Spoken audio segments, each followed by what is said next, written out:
Hey guys, Josh here, and it's time to catch up on all of the latest news regarding Story of Seasons A Wonderful Life. Marvelous posted a lot of new screenshots and information on their Twitter and official Bokumono website recently. We've got to learn more about the pets, festivals, tools, makers, and some of the characters that we've been waiting to meet, so let's start. First, let's take a look at the pets. Just like in the original game, we'll get to pick between two dogs at the beginning of the game. There's one with pointy ears and one with floppy ears. One new thing in this remake is that we'll now be able to train our dog. There are 4 tricks the dog will be able to learn: jump, beg, give their paw, and circle. I don't know if training your dog does anything practical or useful, but it looks pretty cute. We'll also be able to have a cat. In the original game, you could get a black cat by befriending Romana, so I wonder if it will work the same way, but the black cat is still there. It doesn't seem like we'll be able to teach the cat tricks or anything special, at least that we know of so far, but at least it will make a friend for our dog. The last pet revealed is the horse, and pretty much like in the first game, you will be able to use the horse to ride around the valley. There will be 2 different whistle commands, one for the dog and one for the horse, and you can use those commands for your pets to come to you. And that's all we know so far about the pets. It's really not much, and honestly I hope we get a few surprises when the game comes out, because the Friends of Mineral Town remake had so many new pets, even exotic ones like penguins and capybaras, and Pioneers of Olive Town also had a ton of different dogs and cats. So to me, it would be a bit disappointing if we only had these few pets, especially since the Forgotten Valley is filled with animals. Romana has so many cats, Carter has a Chihuahua, and there were even rumors that you could adopt the Chihuahua in the original game. There's also the lizard and the turtle, which I tried so hard to adopt when I played as a kid, even though it was impossible. So now, almost 20 years later, I hope my childhood dreams can come true and that I can adopt a few more pets. But now, let's take a look at the tools. In the original game, there were a few different tools and ways to get them. You would start with things like a heavy hoe, heavy sickle, and a small watering can, and you could then order regular and lighter tools, or a watering can that holds a bit more water from Takakura. By befriending certain villagers, you could get also the weird and strange tools. That's how they were called, I'm not making this up, and they would have a cross-shaped or 3x3 area of effect. A lot of the tools were also confusingly similar, like the shears, the clippers, and the wool clippers, which were all used to shave the sheep, and I never really understood the differences between those 3. Overall, the tools were just a bit confusing. From the remake's official website, it has been confirmed that the 2 ways of getting tools will be by purchasing them from a traveling merchant, so that's probably Van, or by befriending villagers. So it seems like we'll no longer order tools from Takakura, and from what we can see so far, it looks like the tools will be a lot more similar to what we're used to in farming games, meaning we'll have like copper tools, silver tools, gold tools, and so on, instead of things like heavy, regular, and light. We can even see from the screenshots a silver milker and golden shears, so it looks like even the tools used to take animal products will use the same system. I'm looking forward to playing and seeing which tools you get from Van, which tools you get from the villagers, and how different they are from each other, but overall, I'm glad that it looks like it's a lot more streamlined and less confusing than how it was in the original game. Another new tool we'll have in this remake is the camera. We knew this already, but we now have a bit more details. They put up a gallery of photos on their official website.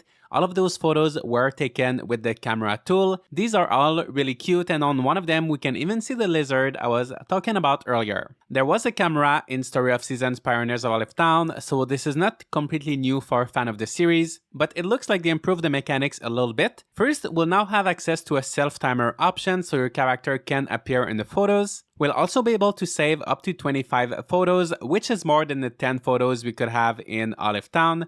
But that number still seems very low to me. I love the idea of taking photos of your family and the different characters as they age, and of course the town as it changes through the seasons. However, with a limit of 25 photos, unfortunately I feel like I'll have to delete a lot of photos every year just to take new ones. My hope is that it also saves the photos in your Switch album, just like Animal Crossing does, but we'll have to wait and play to see if that's the case. We also got a better look at some of the mysterious makers and machines we've been seeing in the trailers, the first one being this yellow machine near the fields. The Japanese text says that if you place fertilizer in this, it will spread the fertilizer on your field automatically at 8 AM and 8 PM. At first, I thought these were going to be sprinklers or something that waters your crops, but I'm glad to see that they're going for something different. Personally, when I play farming games, I like taking the time to water my crops by myself. However, I can often feel too lazy to use fertilizer, so I like that there will be a machine for that. Also, since it will fertilize at both 8 a.m. and 8 p.m., just like in the original game, I imagine you'll also be able to water your crops twice a day for optimal results.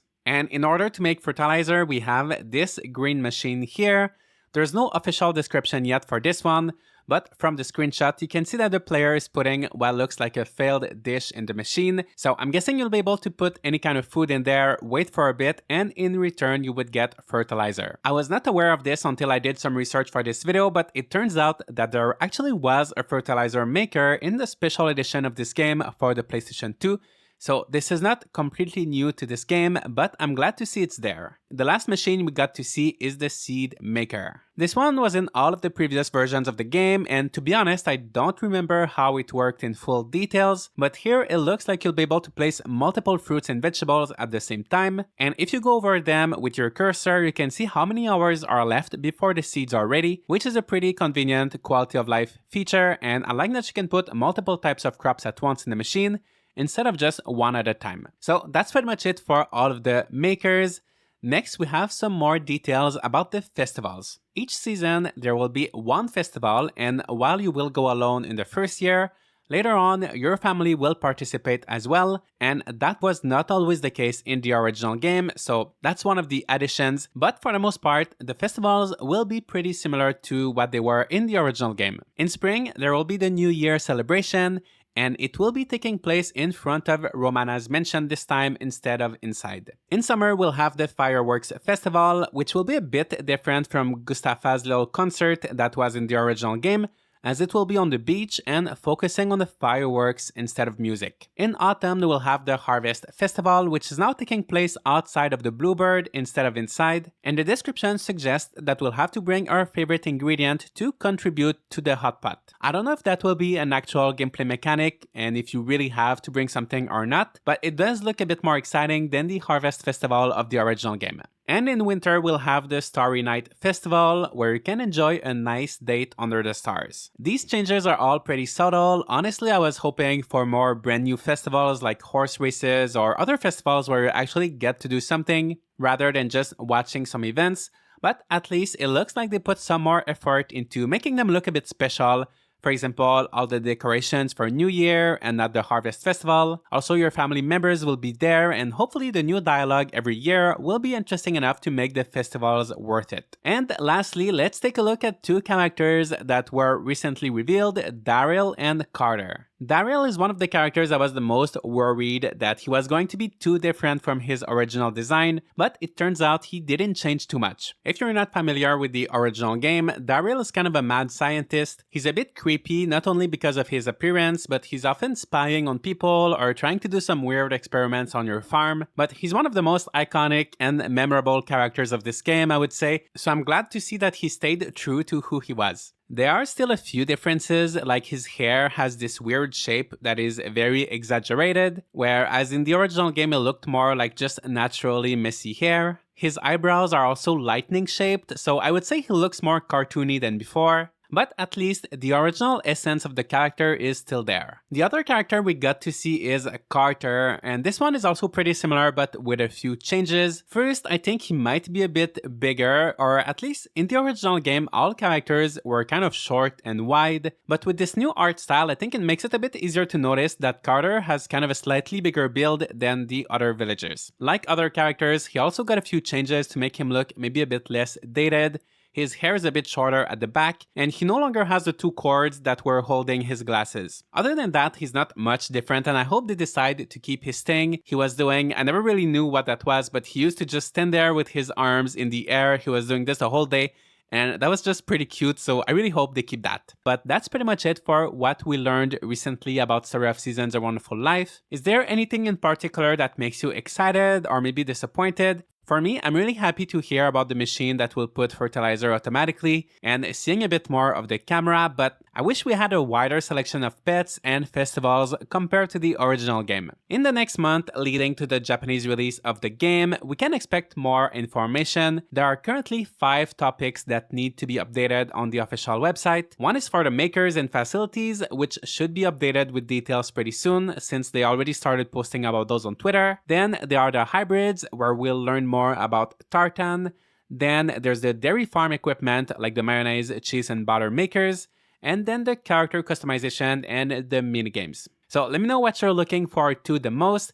Leave a like and subscribe if you don't want to miss out on all of the updates for Story of Seasons A Wonderful Life, and I'll see you all in the next video.